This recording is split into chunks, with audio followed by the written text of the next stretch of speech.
Oro Templo.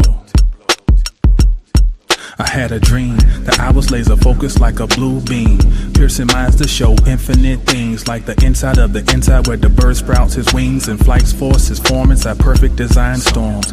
Man is not afraid to think outside established norms. If conforming got you charmed, and with you I've got qualms. We are not destined to exist as slaves, and we are fed wisdom through a cord from mama's nave.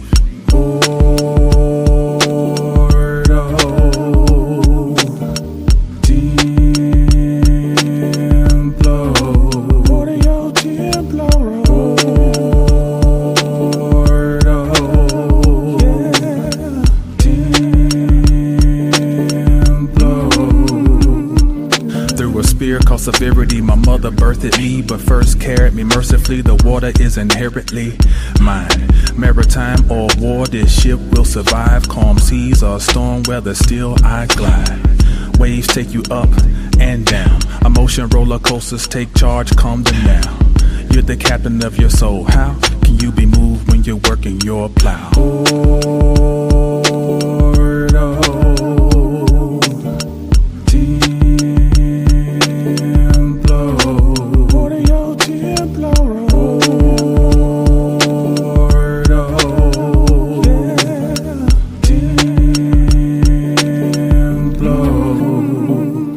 There is good, there is evil, and then there's perfection. See, Freeman L. revealed this in a lesson. That's the great pyramid of Egypt. You only fell cause you knew that you would be up. Unfinished souls come back to earth for a re-up. Not to worship paper and search for the fleece up. Ease up on the physical. Limited eyesight and think critical. While automatons slowly become digital. Mass actors are underneath are pitiful. Facades are awful hard to maintain with X-ray vision. See the inner parts. The word.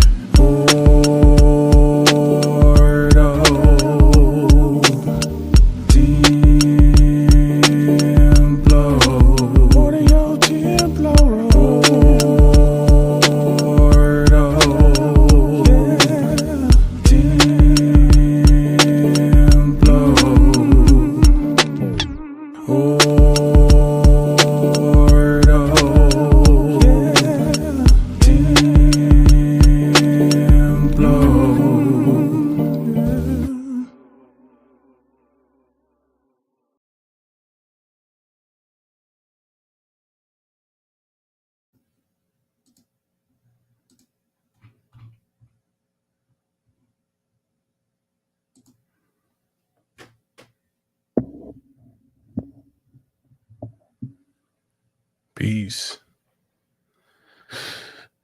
Peace on this Saturday, early Saturday morning, the start of Saturday, January 11th, 2025. And we are live with a customary impromptu conversation this evening as we're continuing to monitor and discuss all of the grand changes that are afoot in this year of 2025. And this conversation, I'm going to focus on the nodal shift that occurs January. Wait a minute.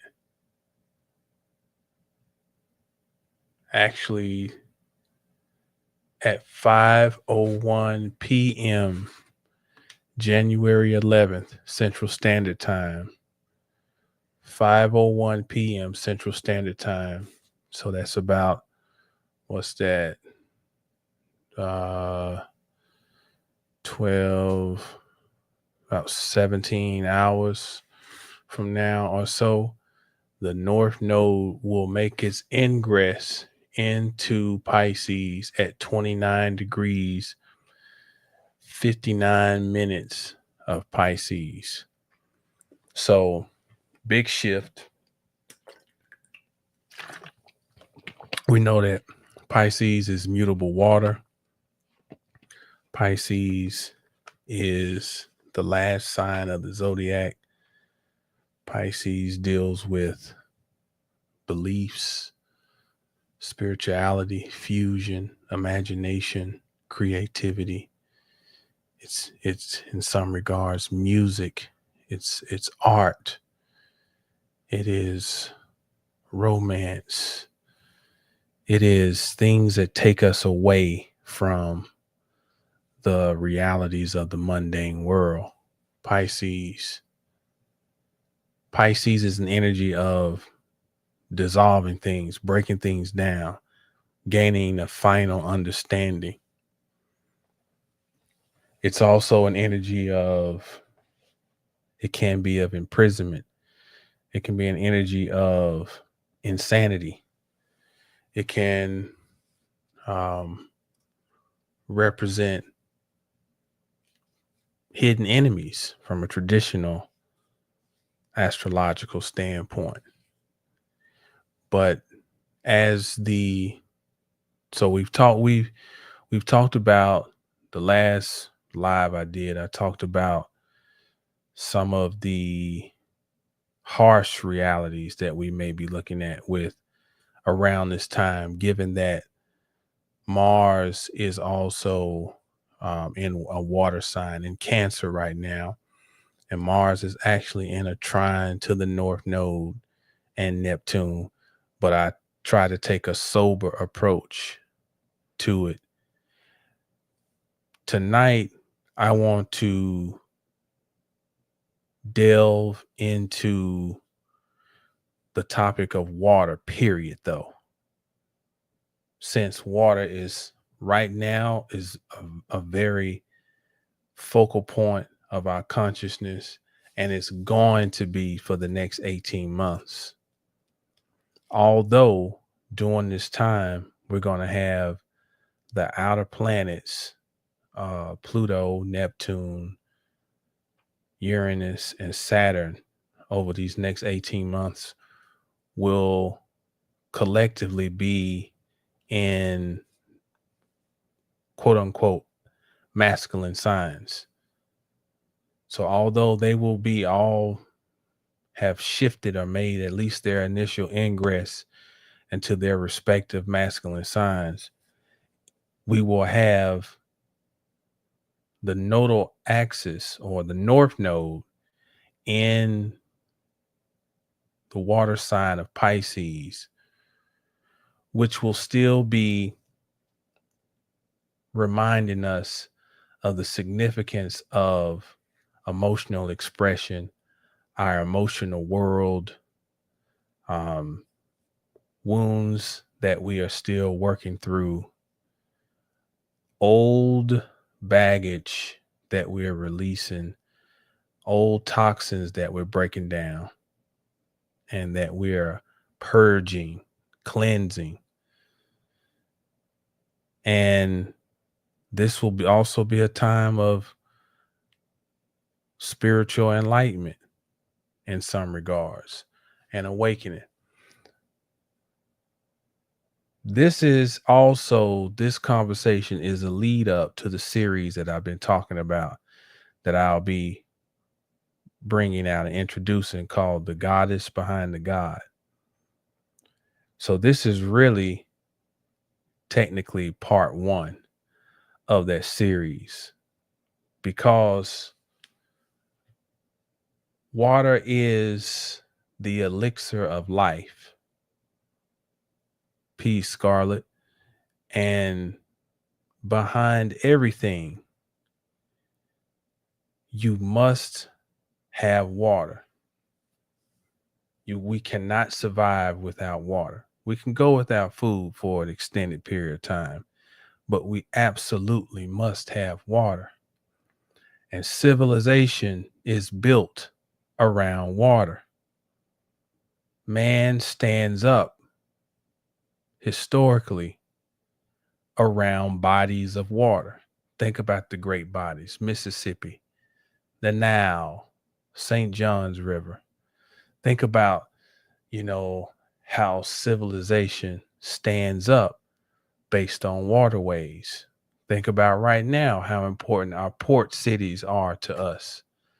When you think about the vitality of this economy, and peace, Natalia, when we think about the vitality of our economy and the lifeline of our existence, of how we need to get goods and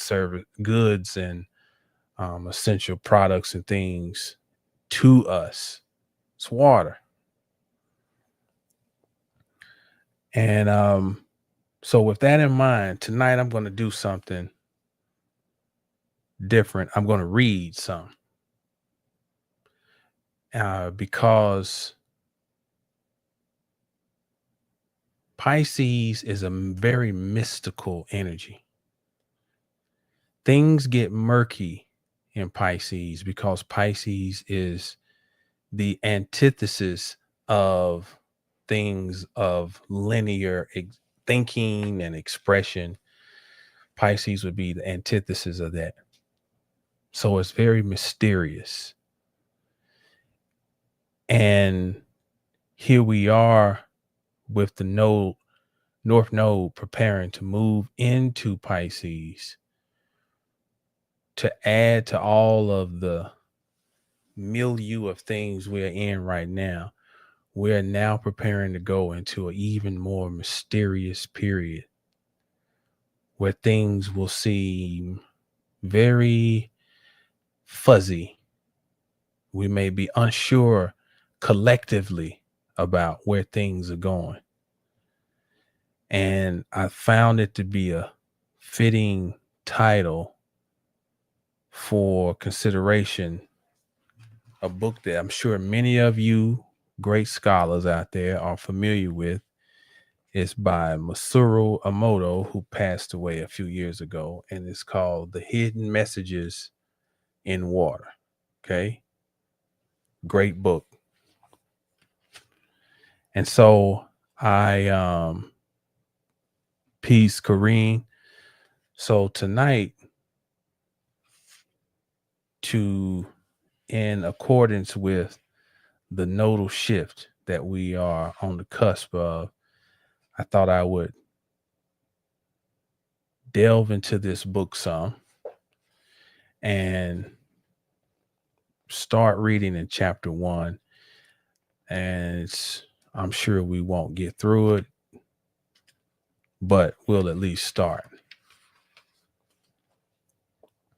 So this is chapter 1 of What is the Universe Made? Title for chapter 1. Understanding the fact that we are essentially water is the key to uncovering the mysteries of the universe. If you examine the world around you from this new perspective, you will start to see things as you have never seen them before. The various events that unfold throughout a person's life are events reflected in water. The individual and society make up one enormous ocean. By adding our individual drops to this ocean, we participate in the formation of society. I want to throw in something here because I've been talking about this, about how we will fuse more with each other when Neptune moves into Aries. Because here we have the sign that deals with individuality and our sense of I am, with a planet who serves as the ambassador or a co-ambassador of Pisces.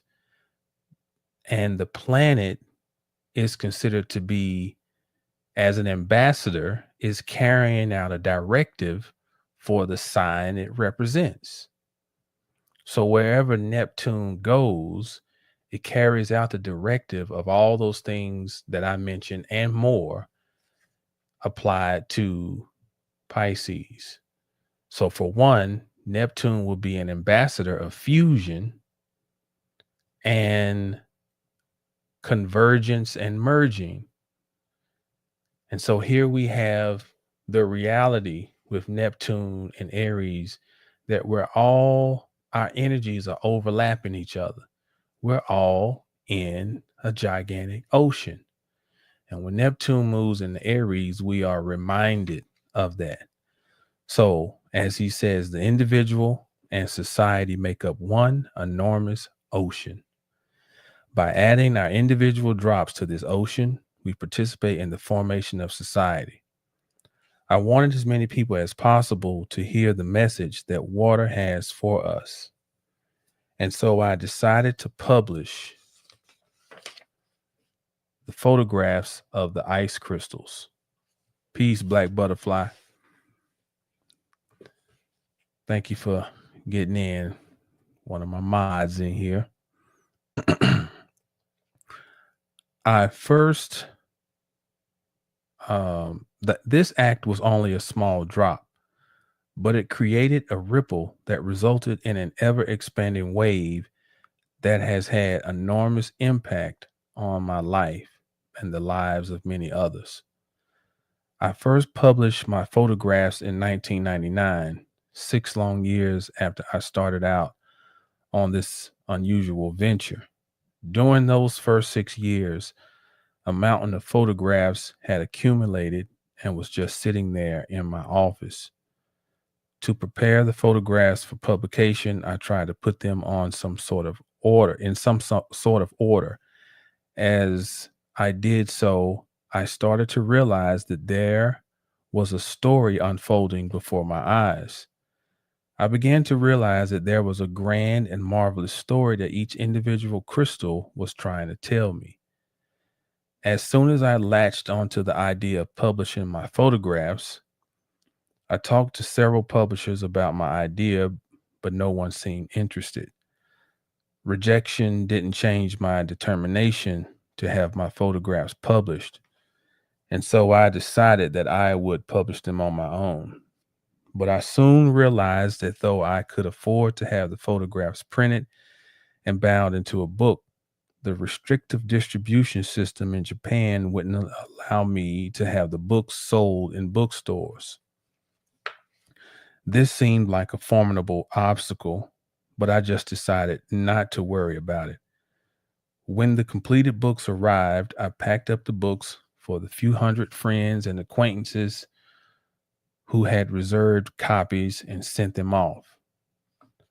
Not long after sending off these first copies, a strange thing started to happen. We started getting reorders from the people who had reserved copies. They had told their friends and acquaintances about the book, and those people had told others. Some people bought 5 or even 10 copies and distributed them to their friends. It indeed seemed like the drop in the pond had become a fast-spreading ripple.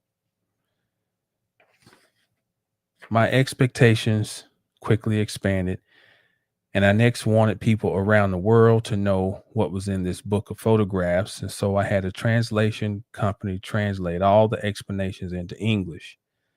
Happily, people from around the world did see the book. Shizuko Owahan, a woman who would later serve as my interpreter, sent the book to friends in Europe and America, and this resulted in invitations from people who had seen the photographs to visit those countries and present lectures. Over the years, I have been blessed with opportunities to visit Switzerland, Germany, Australia, the Netherlands, Italy, England, the United States, Canada, and many other countries to introduce the crystals to the people of the world. Everything seemed to happen at just the right time. People are looking for a way to make sense of this world of chaos that we find ourselves in. This photograph album became a small but meaningful drop that created a ripple, which has since spread throughout the world. I would like here to introduce only a small portion of the photographs that I have taken. Some of them are included in the work, The Messages of Water, and some from the second collection of photographs called The Messages of Water 2. And other photographs were taken especially for this book. You yourself will be able to clearly see the effect. I want you to listen to this. you yourself will be able to clearly see the effect that words, photographs, and music can have on water. So let me interject this. I know this is starting out slow, but this is also we're learning to reorient ourselves to patience. Um, but what's one of the things we learn early on in life that we are about 80% water. So this man's he working under the premise that, or what he came to develop this premise, that water is affected by words, photographs, music. Basically, water is sensitive to its environment.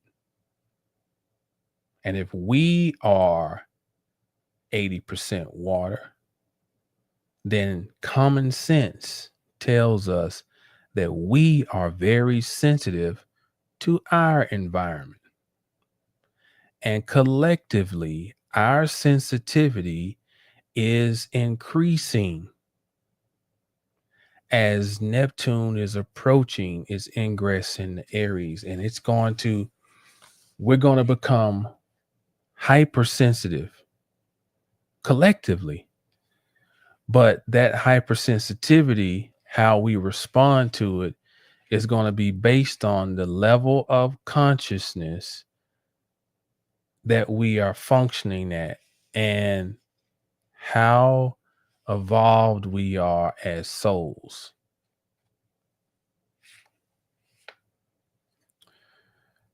So getting back, boom, boom, boom. I was astounded to see that so many people were impressed by the effect that the energy of human consciousness and words had on the formation of ice crystals, despite the fact that this idea that words and thoughts have the power to change water and other substances may certainly seem like far out religion or philosophy. And so he's got some pictures of, these are water crystals that he was photographing. Okay. But we're gonna move ahead and try to start getting into some of the meat. I'm gonna skip some of this because I need to get to where he starts. Okay, let's go here. Water is the mirror of the soul. It has many faces, formed by aligning itself with the consciousness of human beings. What gives water its ability to reflect what is in people's souls? In order to answer that question, I would first like to make sure that you understand this fact. Existence is vibration. The entire universe is in a state of vibration. And we know that vibration is what creates sound. And we also know that bodies of water often are referred to as a sound. Okay. And that when you trace back the word sound, one of the roots is swim. And swim, or as a swin, S-U-E-N, which is phonetically connected to swim. And what do you swim in? In water. So wherever you look up sound, is going to bring you back to water. And sound is vibration, water, waves, vibration, frequency. The entire universe is in a state of vibration, and each thing generates its own frequency, which is unique. All that I have to say in this book is based on this one fact. My years of research into water have taught me that this is the fundamental principle of the universe. It can be said in just 3 words, but for people who have never heard them, these are very difficult words to understand. You might think existence is vibration, Even this table, this chair, my body, how can everything that can be seen and touched be vibration? It is indeed difficult to believe that things that you can pick up with your hands and examine, things like wood, rocks, and concrete, are all vibrating. But now the science of quantum mechanics generally acknowledges that substance is nothing more than vibration. When we separate something into its smallest parts, we always enter a strange world where all that exists is particles and waves. Let's imagine that you could reduce your body to microscopic size and that you set off on an exploration to discover the secrets of this universe called you. You would soon see that each thing consists of nothing more than atoms, each atom being a nucleus with electrons rotating around it. The number and shape of these electrons and their orbits give each substance a particular set of vibrational frequencies. You will discover that whatever the substance, nothing is solid. Repeat that again.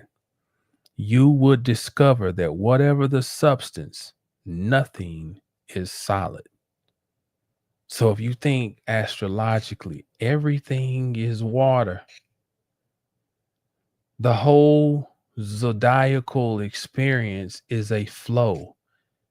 It's a flow. It's a meandering. This clock just keeps flowing from Pisces to Aries to Taurus to Gemini, Cancer to Leo to Virgo to Libra to Scorpio, Sagittarius. The clock don't stop. It just keeps flowing. It keeps flowing. And the baby of Aries comes out of the water of Pisces. Life emerges out of water.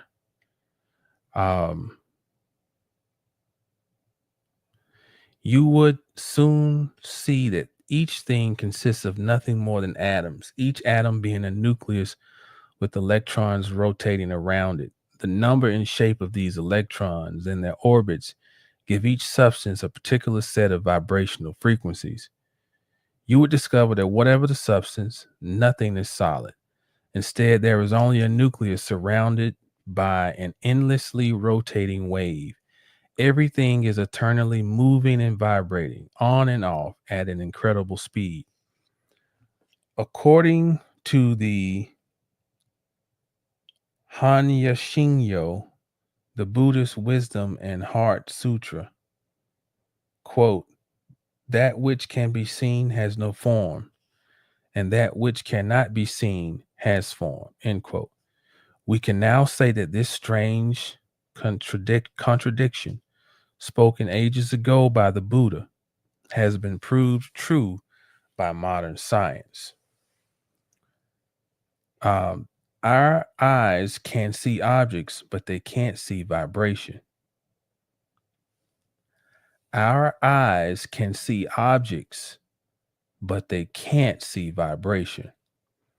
However, I'd like you to ask yourself if you haven't had an experience similar to the following. You are talking with someone in a room, and the mood is warm, friendly, and free flowing. Then another person enters the room. The moment they open the door, you notice a change in the atmosphere. And now, instead of warmth filling the room, the space is encased in a dark and cold mood.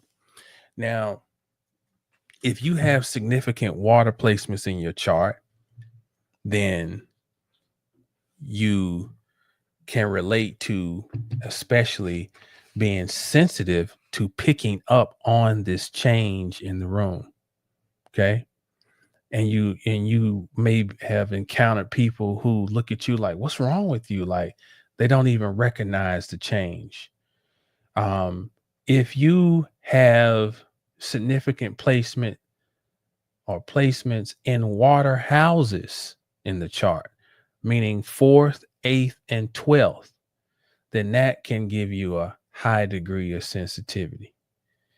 If you have ambassadors of water signs on your ascendant, like Neptune, Jupiter, um, the moon, Mars, because Mars, traditional ruler of Cancer. This is something else that can give you, and a lot of times we don't think of Mars as sensitivity, but Mars in Scorpio is very sensitive.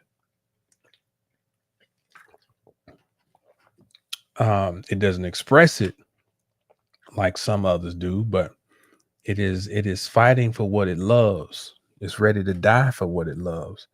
So it's a deep degree of sensitivity. But if you have significant water energy, and not just being in a water sign, but in a place where water leaves its energetic residue, or like I said, a water ambassador, um, that's prominent, then you definitely have recognized this change in the climate in the room. And what you're really feeling is you are feeling a change in the water, because you are the room is tempered by the water in the room, because we live in water. We're breathing water, just a much less dense form than like what I'm drinking. This is dense water. Um, but you look at the new arrival's face and see a haggard expression and humped over shoulders, someone who looks like they are just tired with life. What could be the cause of this pain? Maybe a broken heart, a mistake at work, or just general disgust with life. I'll leave it up to you. What I want you to think about is why the mood in the room changed the moment that the door was open. Human beings are also vibrating, and each individual vibrates at a unique frequency. Each one of us has the sensory skills necessary to feel the vibrations of others. Um, Poon tight. Thank you. Said love of catching you live. All right, from the UK. Peace. Peace. All right, got the UK in the house. A person experiencing great sadness will emit a sadness frequency, and someone who is always joyful and living life fully will emit a corresponding frequency. A person who loves others will send out a frequency of love, but from a person who acts out evil will come a dark and evil frequency. The same principle also applies to objects and locations. For example, there are locations where accidents frequently happen, locations where businesses succeed, and locations that create happiness. And you might have heard about a jewel that brings tragedy to successive owners. I was telling my um in the Dallas Fort Worth area, this is the home of the Dallas Cowboys, and we were driving to a well-known area of Dallas called Harry Hines. Now, Harry Hines is, for one, known for the red light district, at night, the women of leisure, women of the night who be out. But Harry Hines is also during the daytime, the business hours. Harry Hines is where we have like a few miles of huge warehouses where people all over the country are ordering t-shirts and hoodies. Like if you got you a apparel business through TikTok, or you're on Instagram or whatever, selling t-shirts or hoodies, it's a good chance you probably ordered some of your stuff from Harry Hines. So we're on our way out there because I want to pick up some hoodies, and because I'm getting my little merchandise together and got my heat press. And so we passed where Cowboy Stadium used to be off of 114, Highway 114. And I was showing my children that the big open space there, so that used to be Cowboy Stadium. And I was also telling them how Irving, Texas, South Irving, Texas, it's like it's been depleted. It's desolate. You know, it just looks like it looks run down, and you can tell the life has been sucked out of it. And it's interesting where the Cowboys go, they tend to suck the life out of that community. I've been here long enough in Texas. This is 2025. I've been here 23 years. So I've been here long enough to get data. I used to live in North Arlington where the new Cowboys Stadium is located. And it used to be nice. You know, I had a half price books down the street from where we were living. That ended up shutting down. They had a nice shopping center that was in Lincoln Square. It now almost looks um, like they've had just about it's on its last leg. All types of vacancies in there. So that whole area around the stadium is almost like it's been depleted. The life force has been sucked out of it. And the point I'm making is when I get to the other book we're going to read in this series called Water Pure and Simple, it's going to highlight how water can heal itself if it can move. Water becomes toxic when it sits. And that's why mosquitoes are attracted to sitting water. You know, it's toxic.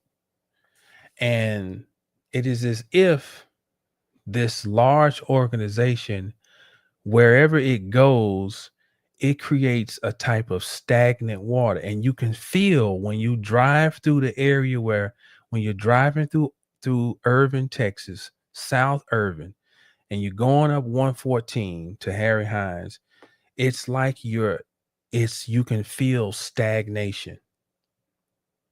The water ain't moving. It ain't flowing. It's thick.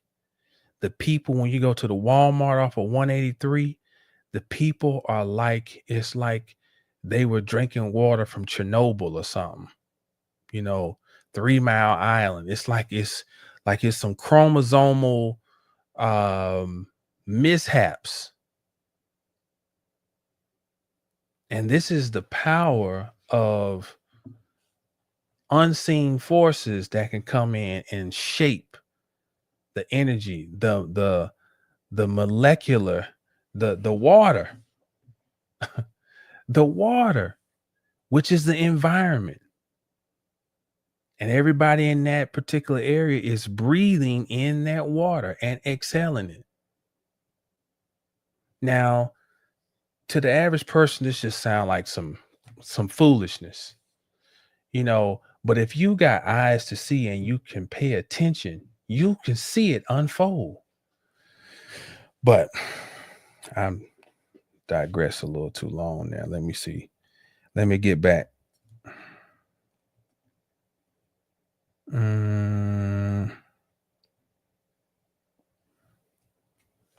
Where was I?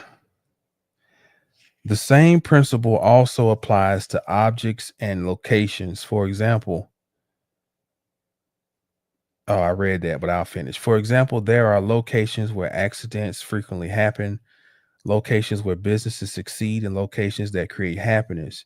And you might have heard about a jewel that brings tragedy to successive owners. This applies not only to physical objects, but the various phenomena that go on in the world also emit characteristic frequencies. A change in the energy of the atmosphere results in lightning and storms. Intense energy will result in natural disasters, but we need to realize that these are not evil events. If we consider the enormous amount of evil energy being blown away, perhaps we should actually be appreciative of lightning and storms. For another illustration, think about the fact that people around the world enjoy coming together to celebrate. When people gather, wear special clothes, and sing and dance and are festive, the result is that Stagnant and evil vibrations are dissipated and joyous vibrations are created. I would challenge that though.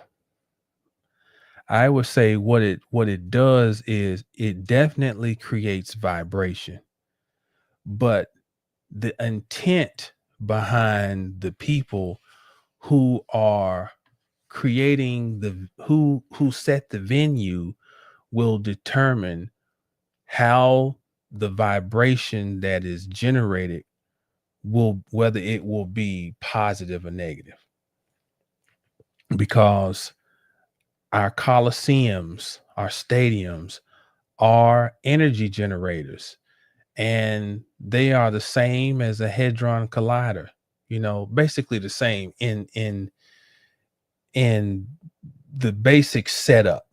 It's a big circle where you take energy and you collide it together and you make something out of it.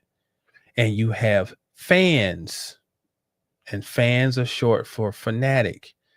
And fanatic means worshipers of spirit, of a deity. But what deity? What spirit? And so if you create the spirit that these people are unbeknownst to them, they're actually worshiping an entity. They don't know it, but the energy is being harvested. Then yeah, it's moving, but movement don't always denote that it's harmonious.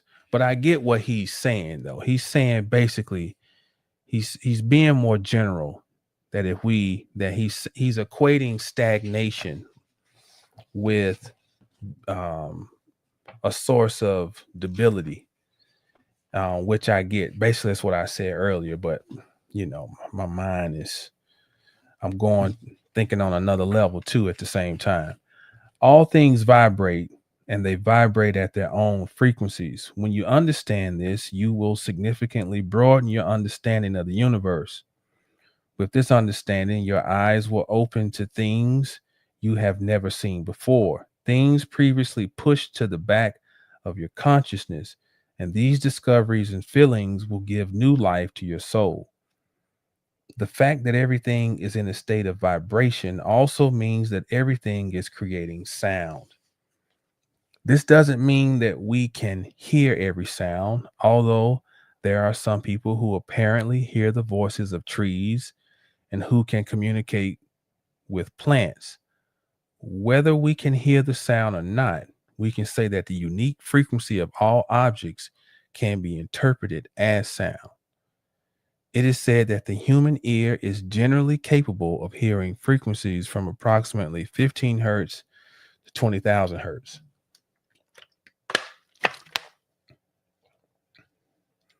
Actually, it's a good thing that our ears have such limits. Otherwise, we probably wouldn't be able to sleep at night. The natural world is indeed well designed. Everything is in balance. And as sound is created, there is a master listener to receive the sound, water. Now, hold on. Now, if you got ears to hear,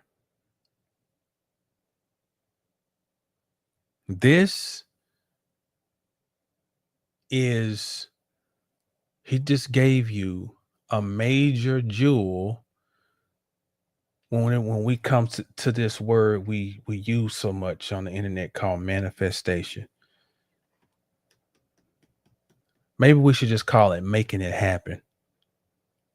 When it comes to making it happen,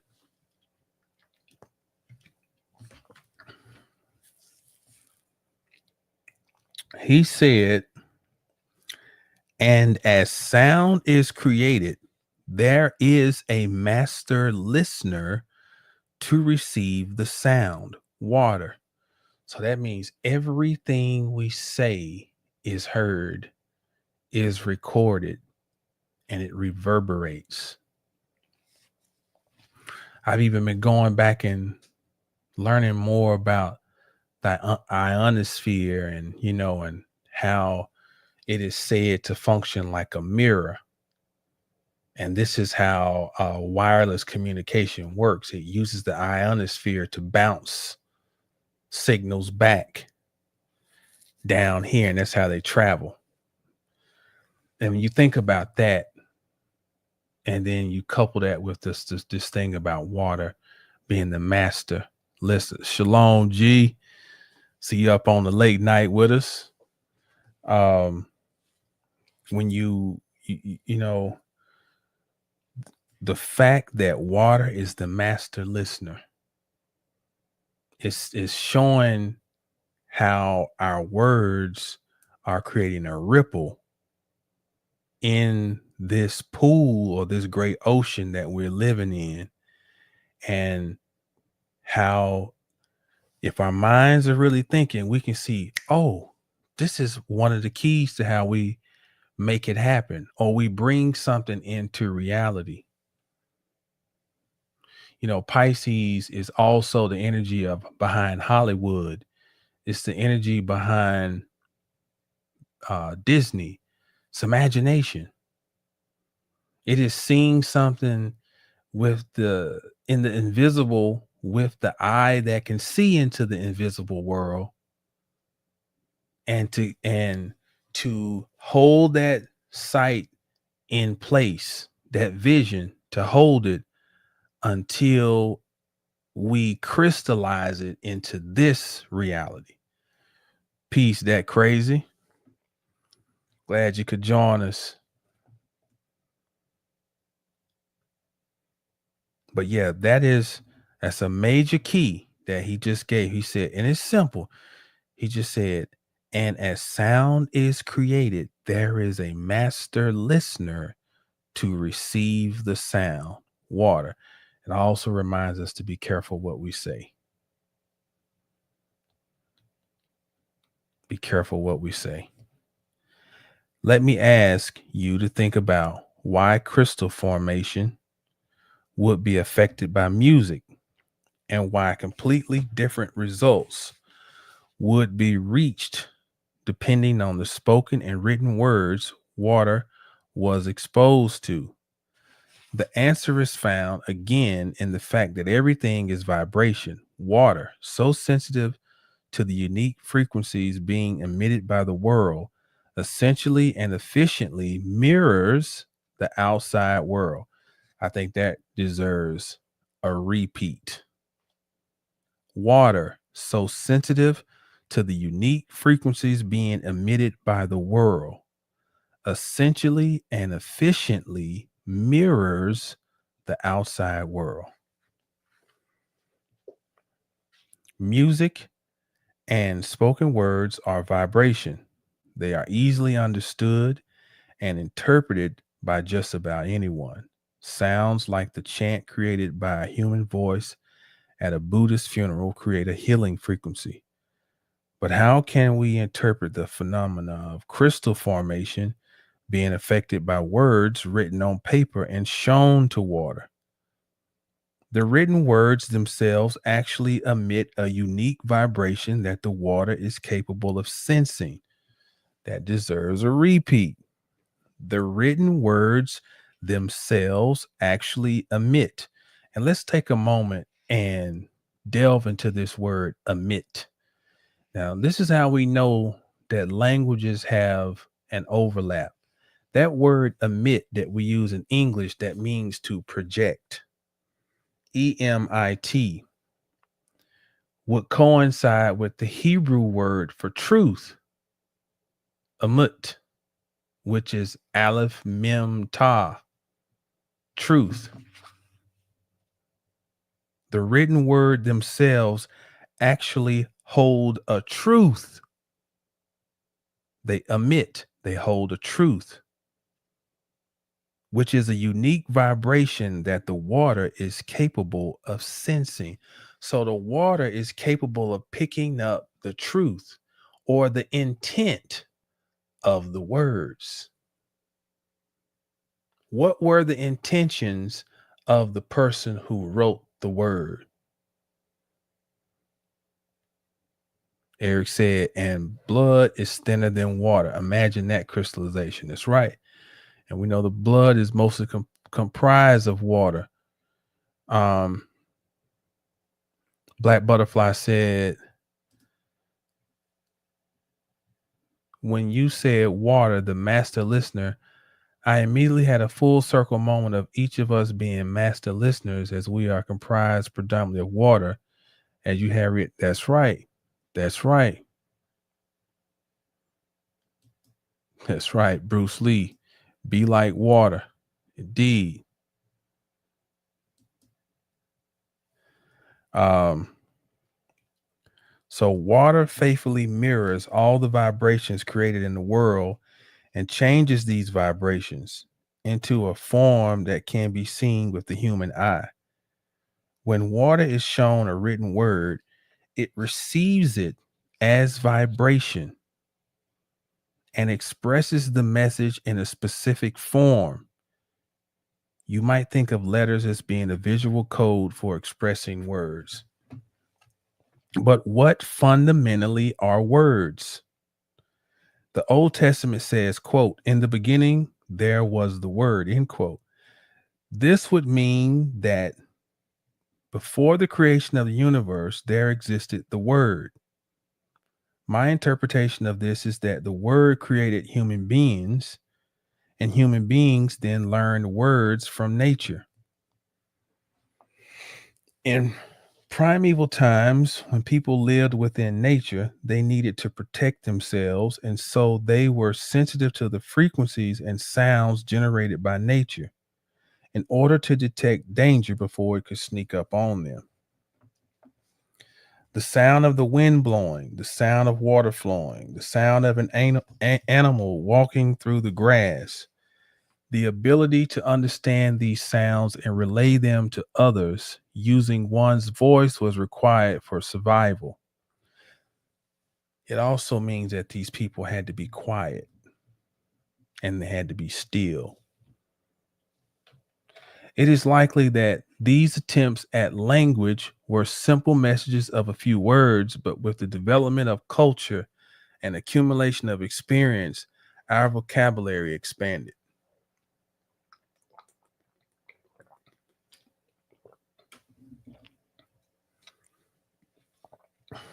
Why then are the languages that people speak so diverse? This is quite easy to understand if you consider that language is learned from the vibrations of the natural environment. The natural environment varies greatly with location, and each environment will create different vibrations.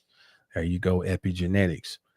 The volatile weather climate of Europe and the humid islands of Asia all create different vibrations that flow out of nature.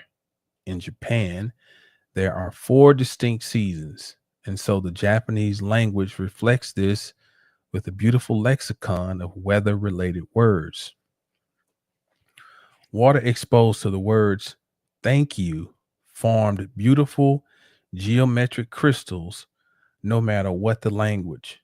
But water exposed to you fool and other degrading words resulted in obviously broken and deformed crystals. According to the Bible, before the Tower of Babel, all people spoke the same language. Perhaps this is us. This is telling us that even though location and natural environment differ, the fundamental principles of nature are the same. We can surmise that when a complete geometric crystal is formed, water is in alignment with nature and the phenomenon we call life. The crystals do not form in water that has been polluted by the results of our failure to remember the laws of nature. When we tried taking photographs of crystals from Tokyo's tap water, the results were pitiful. This is because the water is sanitized with chlorine, thus damaging the innate ability of water to form crystals. When water freezes, the particles of water link together to form the crystal nucleus. And when the nucleus grows in a stable way into a hexagonal shape, hexagonal, I don't know if you can see this. You can't see it in the camera. But this is the hex alpha. This is what has been co-opted as the Star of David. The hex alpha. That's what is part of what is hexagonal structure denotes harmony. So nucleus grows into a stable way into a hexagonal shape. A visible water crystal, it appears, but when information in conflict with nature is present, an incomplete crystal will be formed. The words gratitude and love form the fundamental principles of the laws and natures of the laws and nature and the phenomenon of life.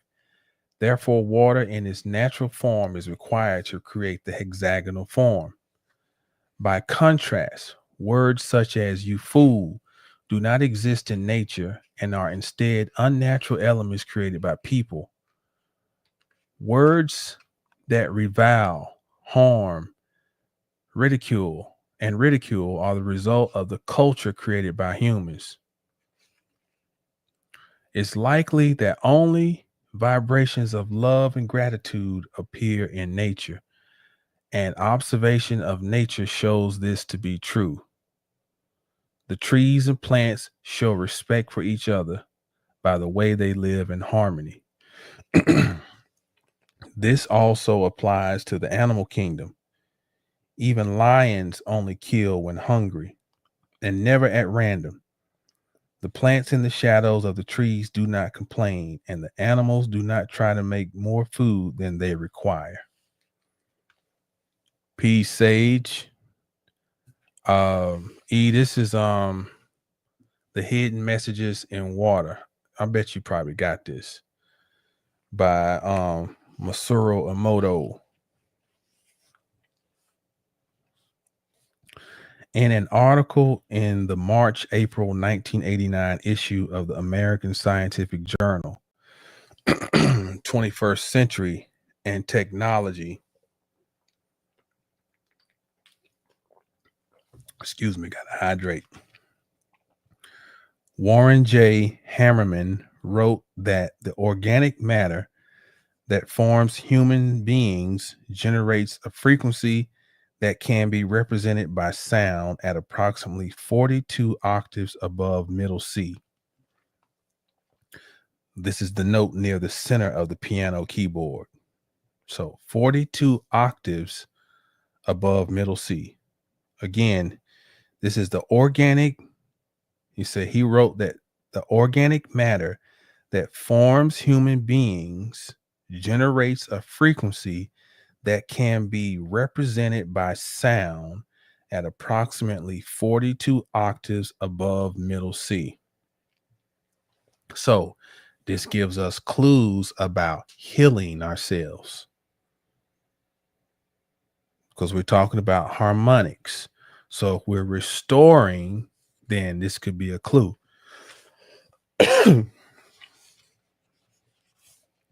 The modern standard for middle C is approximately 262 hertz. So this means that the sound reaches roughly 570 trillion hertz. Since hertz means vibrations per second, this indicates that human beings vibrate 570 trillion times a second, a number that exceeds the imagination and indicates incredible and wonderful hidden potential. It is difficult to conceive 42 octaves, but just realize that the frequency of the human being is immensely diverse and unparalleled. The human being holds a universe within, filled with overlapping frequencies, and the result is a symphony of cosmic proportions. When I talk to people about vibration and frequency, I use what I like to call the do re mi fa sol la ti do theory. The simple theory just means that the frequency of everything in the cosmos can be summarized in 7 parts: do, re, mi, fa, sol, la, ti. The universe consists of an uncountable number of things ranging from the lowest to the highest frequency. It might help to imagine keys aligned in order on a piano keyboard, starting from the lowest sound. If you press down on the white keys, you will hit do, re, mi, fa, sol, la, ti. When you move up the keyboard one octave from one do to the next, the frequency doubles. In other words, the doubling of frequencies divided into 7 parts is do, re, mi, fa, sol, la, ti. Therefore, the repeating of these 7 sounds expresses all sound from the lowest to the highest. All right, let's see what we got. 1, 2, 3, 4. It's 5 more pages. We're going to try to muscle through.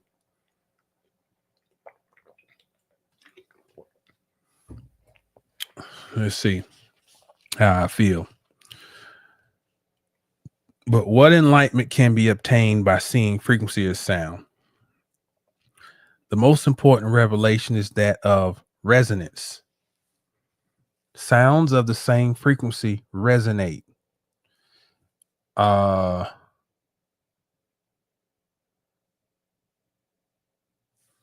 always borrow this quote from astrologer Rick Levine. It takes very little energy to drive a resonant circuit. It takes very little energy to drive a resonant circuit. Sounds of the same frequency resonate. This can be understood by making use of a tuning fork, a Y-shaped instrument used to tune the pitch of an instrument or voice. When a tuning fork is hit with a rubber hammer, creating a la sound, and a singer responds with Allah, the tuning fork and the voice create a single frequency sound wave. This is called resonance. When one side creates a frequency and the other responds with the same sound, they resonate. It's said that likes attract, and so it would appear that vibrations attract and interact with each other. With some careful observation, you'll see that this same phenomenon is going on all around you. A dog walking along the street may not respond to other animals it passes, but will be very responsive to a dog on the other side of the street. Dogs will often howl when they hear the sound of a siren, and this could also be a type of resonance. And we see this in human relationships. People who generate similar frequencies are attracted to each other, resulting in friendship. Certain people remain uninterested in each other, no matter how physically close they may be. However, if someone you don't like approaches you and you react, this also means that you are resonating in some way with that person. The greatest secret of Japanese martial arts is referred to as, quote, winning without fighting, end quote. This essentially means avoiding resonating with the enemy. To fight and win results in resonance with the enemy. And so the level of the relationship is very low. When frequencies are fundamentally incompatible, they cannot resonate. We cannot accept what is fundamentally different from us. Read that again. When frequencies are fundamentally incompatible, they cannot resonate. We cannot accept what is fundamentally different from us. That's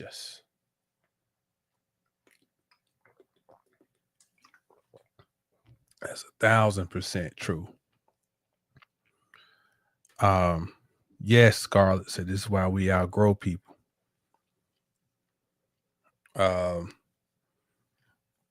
Eric says solidifies the usage of Om. Yes, indeed. Let's see. As I'm reading, I'm seeing stuff I need to go back and highlight. However, An interesting fact is that resonance can result even when frequencies are not identical. This happens, for instance, when the frequency is double. Playing the La key on the piano at 440 hertz and the La key at an octave lower at 220 hertz creates quite a pleasant resonating sound. And responding to a tuning fork with a sound one octave lower also creates nice resonance. When the frequency difference is twofold, fourfold, eightfold, and so on, or one half, one quarter, and so on, the result is resonance. The principle of this relationship extends to infinity. No matter how distant the frequencies, resonance will result if one of the two numbers is a multiple of the other. We can also say that for every sound on each level, there is a resonating sound on every other level. When you think about it, people are attracted to Christ, Buddha, and others who emit a high level of vibration, but we also find ourselves attracted to the low level outlaws of society, such as Bonnie and Clyde. This may seem like an inconsistency, but it can be explained by the fact that people resonate with others on various levels. Perhaps this dichotomy is a natural part of life. Peace, Straight Panther. Uh, let's see. It might help our understanding in this area to consider how to interpret, from a vibration frequency perspective, the phenomenon of two people falling in love. Love is one type of resonance. If, for example, you have a frequency level capability of 10, you will resonate with others on that same level, or perhaps with someone on a level a little higher, say 12. When people resonate and fall in love, they rise to their highest level of capability. If a person with a capability of 10 who has only been using 5 parts of that capacity falls in love with someone with a level of 12, then he or she will naturally make use of the level 10 capability and show an increase in frequency. When you are in love, you perform better at work, and the work that you do, and often your environment, may well change without you realizing it. People who continue to do superior work well into old age are almost inevitably in love. Of course, this love is not limited to romantic love. It also can include a loving respect and attraction towards other people. Love has the effect of raising our frequency level and making us shine. Wouldn't it be wonderful if we could be in love for a lifetime? Most of the objects found in nature emit several frequencies. Each sparrow sounds basically the same, though the sparrows themselves might recognize slight differences. And the sounds made by dogs or cats do not have a great deal of variation. By contrast, the human being is able to make full use of the do, re, mi, fa, sol, la, ti scale to create beautiful melodies. Wouldn't you agree that this is indeed a marvelous ability? Humans are the only creatures that have the capacity to resonate with all other creatures and objects found in nature. We can speak with all that exists in the universe. We can give out energy and also receive energy in return. Is it not written in your law, I say ye are gods?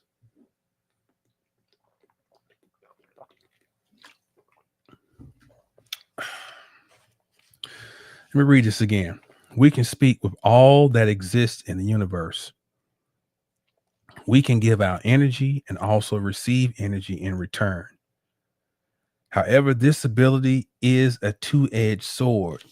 When people act out only on their own greed, they emit an energy that serves to destroy the harmony within nature.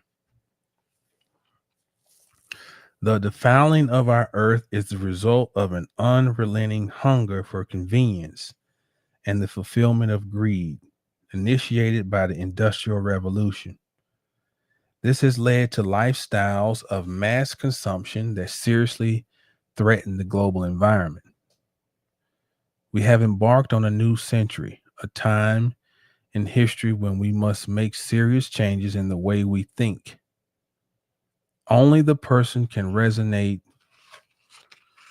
with the rest of the world. And this way, only the human can resonate with the rest of the world. And this is why it is so essential that we change our thinking so we can live in harmony with nature and not go on destroying the earth. What vibration we give to the earth and what kind of planet we create depends on each one of us as individuals. How will you choose to live your life? If you fill your heart with love and gratitude, you will find yourself surrounded by so much that you can love, that you can feel grateful for, and you can even get closer to enjoying the life of health and happiness that you seek. But what will happen if you emit signals of hate, dissatisfaction, and sadness?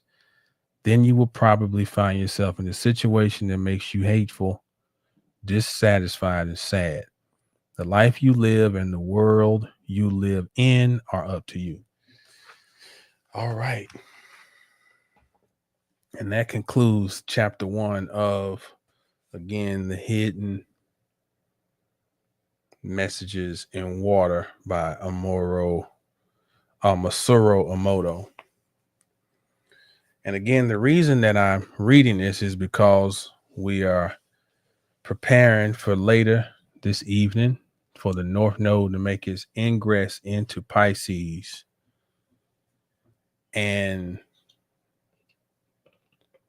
where we have this further dissolving energy that, and the North Node again is moving, is right now harmonizing with Pluto and harmonizing with Uranus. It's moving towards Uranus, so that sextile will get stronger. And these sextiles are potential, points of potential. This North Node in sextile to Pluto is an opportunity for us to move past cliche when we're talking about our soul. And it's becoming this, when we talk about the soul, sometimes it's so abstract. But when you see a world that's moving in a direction that is an antithesis to maybe where you stand, I think your soul becomes not so hazy. It's words, its longings, its purpose, its presence, I think becomes more acute because you start seeing how things unfold that don't align with you. And it becomes clearer what your soul is telling you. And a lot of times the clarity and message comes through pain and difficulty. And so this can be an opportunity where we have great potential for some form of transformation. I was telling my family earlier, ain't it funny how in college sports the word portal is just used so much now? That word is in vogue, so and so's going into the portal, and they're talking about the transfer portal. But everything is everything. Nothing's happenstance. The portal. Everything is about portals. The Pope is going to open up 5 portals. It just so happens that the lexicon has been infused with this word portal. Years ago that's like something Trekkies was using, portals. Your Trekkies and your mystics and your occultists were the people who talking about portals, or your tinfoil hat UFO people type, what they call. Now, you know, or some type of sci-fi movie or whatever. Now, look how a word like that is now in our lexicon. Portal. Very interesting. So there's a potential there with Pluto, potential for transformation, which denotes going through a portal or a birth canal or a a vessel that can transport. Oh, portal, port. We're also talking about where we dock a boat. Portal, port. So that's something interesting too. Because then it still brings us back to water. It brings us back to delineation in law. We're talking about the land versus the sea. Um, very interesting. Very interesting. We have the North Node and Neptune. So has been in the sextile with Pluto since, like, I don't know, early 1900s. Um, they'll stay in a particular aspect with each other for decades, and then they'll shift. Uh, the next aspect will be they're going to square each other, but that's won't be in many of our lifetime. Um, but Neptune and the North Node are in a trine to Mars right now.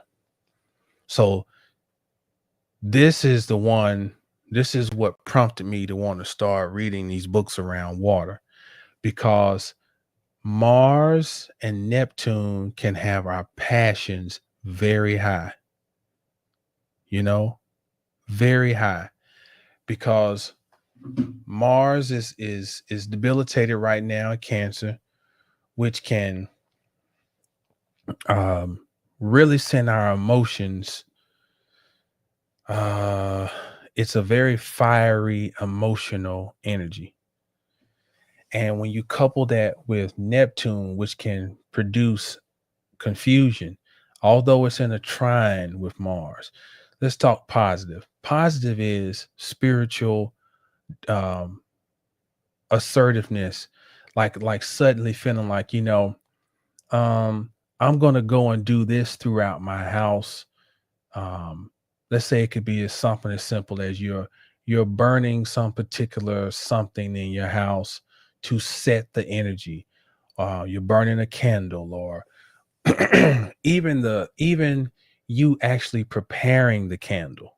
It's like, I'm taking action this time. I'm just not going to go and grab a candle, and I'm going to anoint my candle.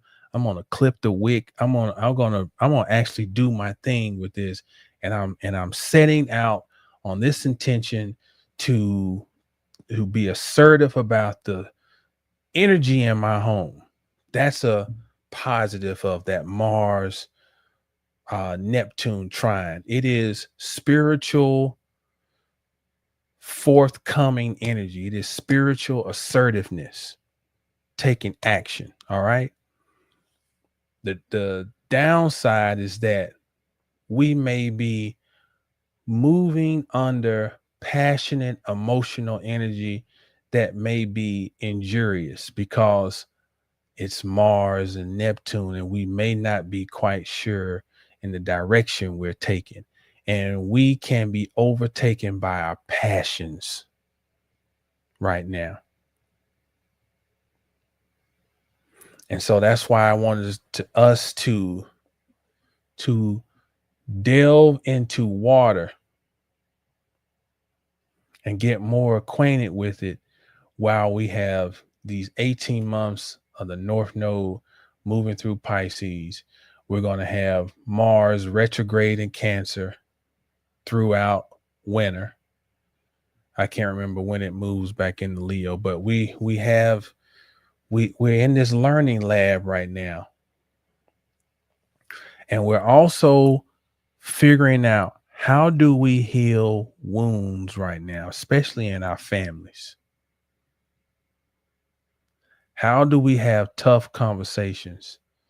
How do we have the conversations up front, and so we don't have these boil ups and these boil overs and these flare ups and these outbursts? Um, I talked about the other day about how you can see a more of a prevalence of fires when Mars is in Cancer, and it's just Cancer deals with the land. Okay, it's your place of your nativity, right? It deals with the nation, and Mars is inflammatory, and then boom, somebody told me, my wife said, did you hear about the fires in California? So sometimes it's very literal like that. And other times it's more esoteric, like that fire can be in your home. That fire can be in your family. You know, a lot of people are having a lot of family issues right now. And you think about the fact that Mars is moving back as it retrogrades, is also moving back to square Chiron in Mars sign of Aries. So we're dealing with wounds coming back up and us being triggered by our wounds, while we have all this emotional influx that's permeating us. And then the fact that we are all permeating each other, like our our energies are overlapping each other. So let's say Bobby is having his issues in his home. Let's say it's him and his wife, and it's tumultuous. Okay. And let's say Betty over here got issues with other family issues. Okay. And it's unresolved. Now, if Betty's carrying all this, okay, and then Bobby's carrying all of his, and they come out here into the world and their energies overlap, all the burdens that she's carrying, unprocessed stuff, all the unprocessed that he's carrying, then it overlaps. And then if their energies overlap, they may find themselves in a clash. And Bobby thinks that the problem is Betty. And Betty thinks the problem is Bobby, but neither one of them are fully aware of how the stuff that on the back end and nobody sees that they're dealing with, that's unprocessed, is really the root of them having conflict. So we got to really sit with our emotions. We got to really talk to people, or really get the fuck away from certain people too. Some people, sometimes it ain't worth trying to explain. It's just, you just need to get away. And that's the other thing about that Mars energy is, when do I need to just cut? If you weren't cut from your mother's umbilical cord, then your actual life never really begins. As long as you're feeding on her, at some point it has to get cut. And that's Mars, knives, cutting. Sometimes cutting is necessary. So we got these different things we gotta deal with and contemplate, but we need to be aware of the necessity of allowing our waters to flow, to not erupt, to not be a geyser, to not be a flood, a tsunami, but to let the water flow, to meander.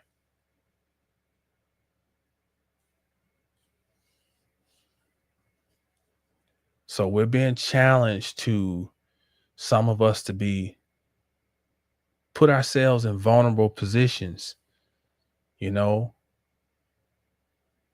Might have to tell somebody how such and such hurt me, or you might have to listen to somebody tell you how something you did hurt them, or you know, um, we're having to entertain the idea of forgiveness.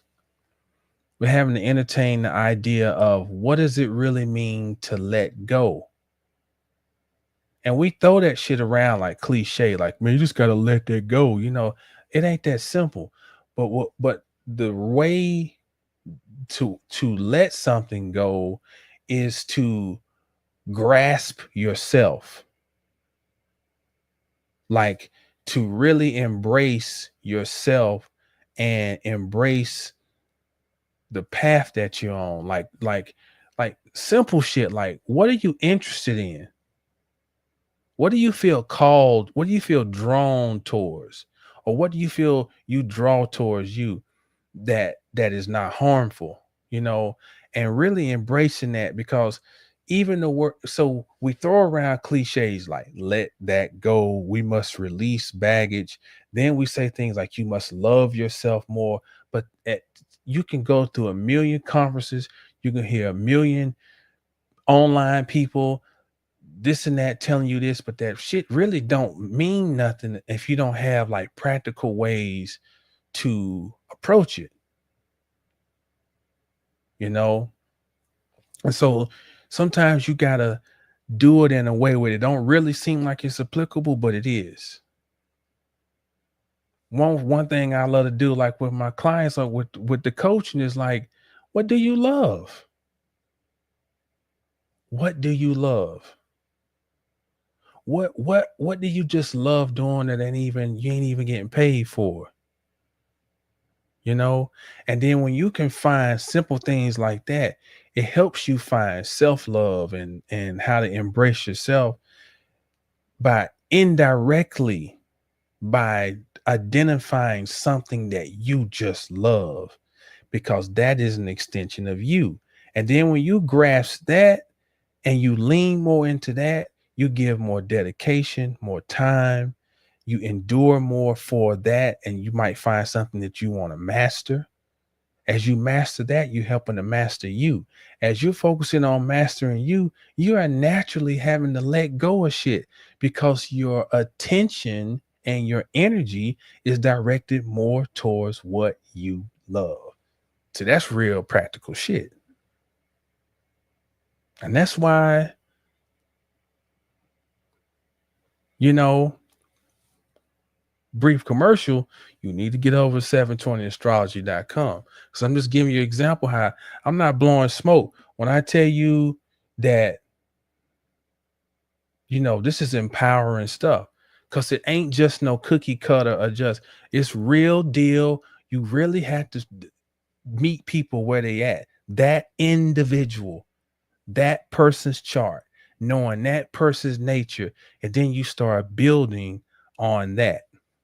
720astrology.com. But yeah, this is where we at. We are exploring our own waters. And the thing is why I'm always adamant about, I'm not with all that we shit. That's why I tell people, and it might come off harshly. And a person has to really listen to what I'm saying to even stop all the we shit. We, because what it does is it negates the responsibility of me working on me when I keep talking about we. We gonna take care of itself. If you have a world of people who are thinking about what do I need to do to get myself right? How do I need to master myself? How do I need to master my own emotions, master my situations that I find myself in life? I don't need to fucking worry about no we. Because if we got a world full of people who are introspective, we takes care of itself. We is a cop out. It's a cop out.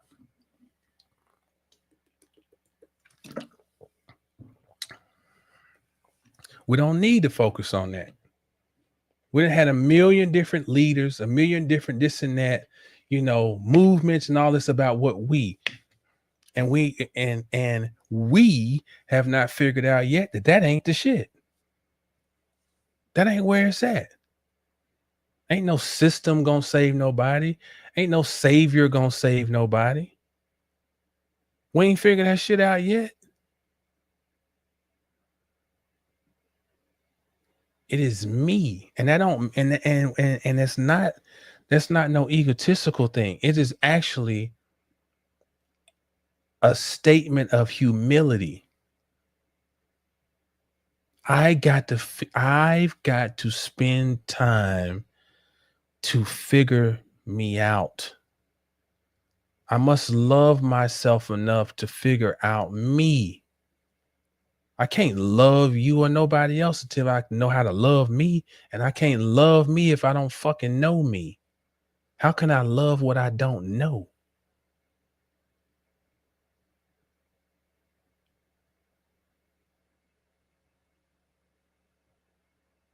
This North Node and Pisces is giving us an invitation to dissolve some previously coagulated stuff and to help break it down. And because when we break down things that were coagulated, we have what's called a solution.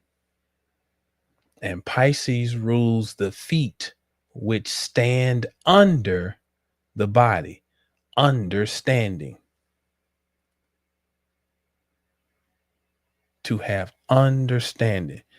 And when we have understanding, we have a foundation. And when we have a foundation, we have the most important step to building the house. Got to pour the right foundation first.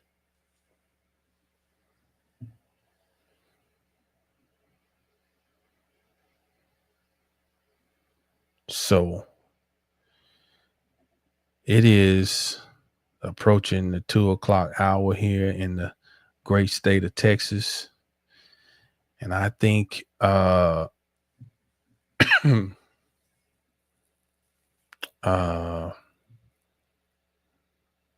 in here dropping jewels in here in the chat. And I think I'm on.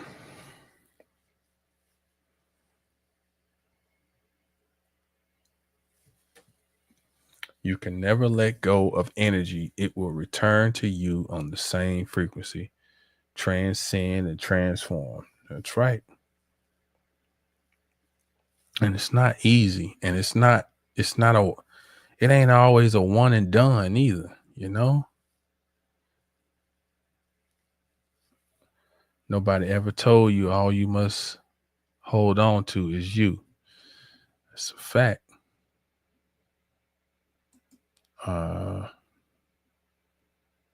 Yeah, we're just on here on a late night here. The we is me. That's right.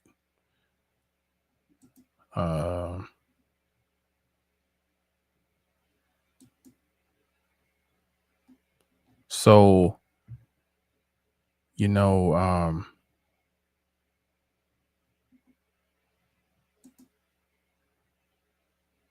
we just got a little bit sage. It wasn't even wasn't enough for them to cancel no school.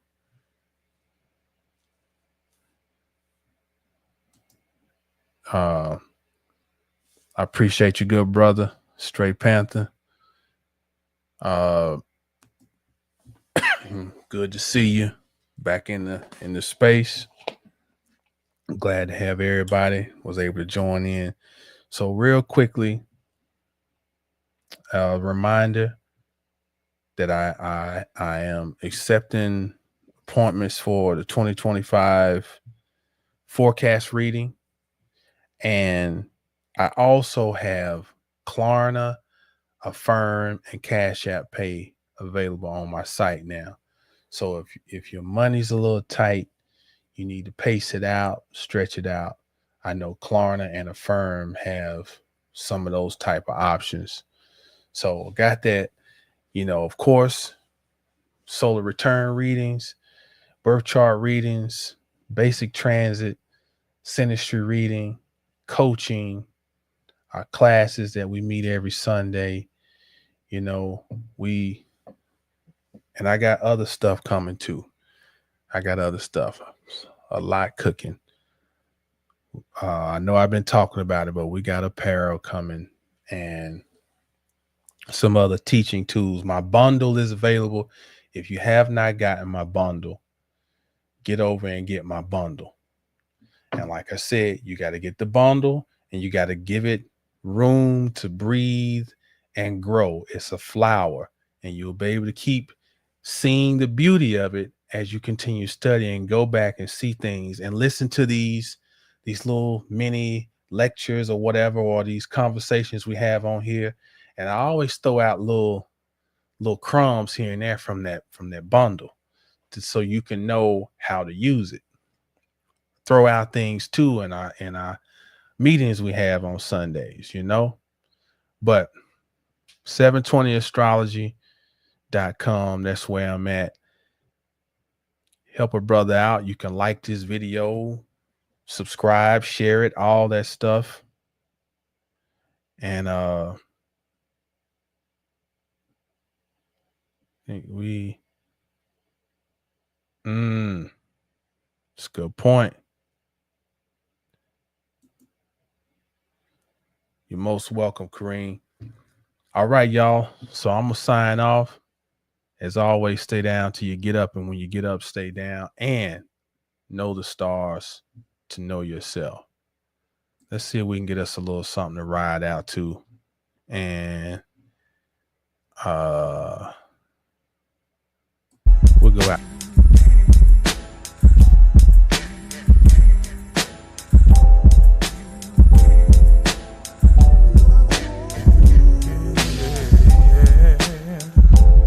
You're welcome, Dad Crazy. Thank you. Debonair, intelligent, visionary, intuitive, nuanced, extraordinary, divine. The rose of Sharon meets the dove, my dictionary, intersex, vividly, imagine now, early, divine. I knew my time would come, but patience not my virtue. Life is funny though, jumping too fast, it should have hurt you. But the dawn is Venus, is intuitive, new emotion, divine. Motion, ocean floating, Billy Rubin Ocean. The shit, I am it, this dedicated in verbal intent, igniting the divine bars lit. Confident language, I dare you to try this.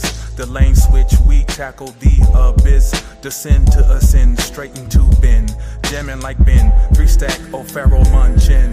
Divine. Divine. Divine. My black thoughts uncommon, but I got common sense. So my comma bun concomitant with comet hits. Dissect my balls to get a PhD in cunning wit. Delve in vibrations in known esoterics, divine. My dialogue and verses now expanding. Divine consciousness, over under, understanding. Oh, the path is so demanding. And being real is uncanny. Automatons need nannies. I'll up the ante because I'm so anti.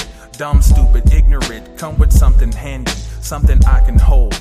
Some tangible untangies. Meanwhile, I craft balls that dangle like ear candies. D-I-V-E inside the mind of a fine wine that's aged over time. Linguistic gymnastic every time I spit mine. These lines must be read between to find the jewels hidden inside. Divine.